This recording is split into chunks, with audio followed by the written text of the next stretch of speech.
Here is an argument that I've been trying to create for years. I've been trying to come up with what's called the ultimate argument for the existence of God. This is just the first draft. I'm not saying, oh, this is the perfect argument. I'm saying this is a try at this.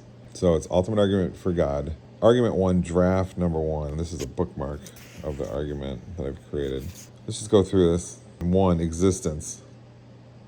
So there's stuff that exists, whatever its nature. Two, existence can't bring itself into existence. You may say, well, what about God? He exists and does he have to bring himself into existence? Well, the idea with that would be following 1 Peter 4:7, the end of all things is at hand. So if everything's about to end here with the eschaton, everything is about to end, then, well, what's left? God. So he's beyond thingness. He's post-thingness.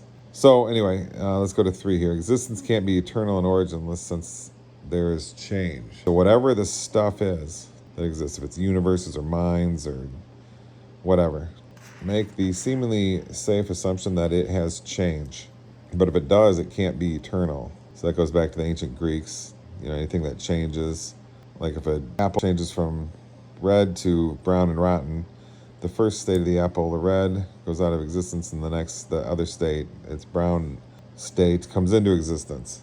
So reality's kind of flashing out of existence, and therefore it's not eternal. This is a very key point, because you could say, oh, existence, there's some part of existence, like, the atoms, the basic building blocks that make everything up, that don't change. They're eternal and changeless and have always existed. So therefore, reality doesn't need a creator because it exists infinitely into the past. But if there's change, that would contradict that. Because if there's change, then state A goes out of existence and state B comes into existence. So, and that's a huge point theologically, because if they go out of existence, what brings them into existence? It can't be the previous state.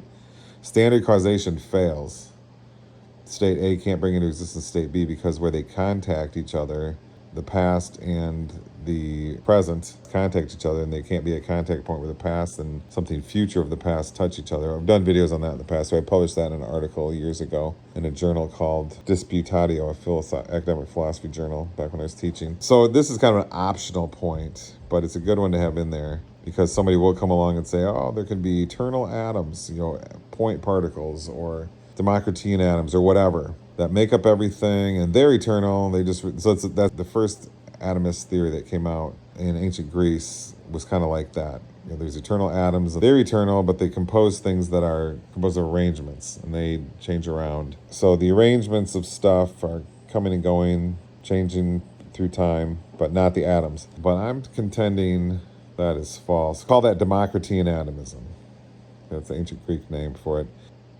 These atoms can't be real. They can't be eternal and originless and unchanging, basic building blocks of reality, because if they impact one another. Just to give an example, they're going to change, right? They're going to affect each other.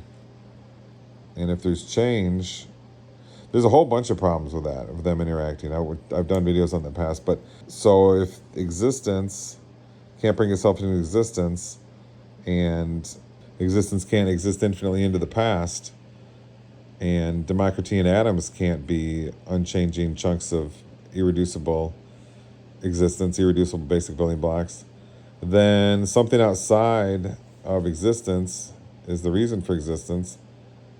Therefore, God exists.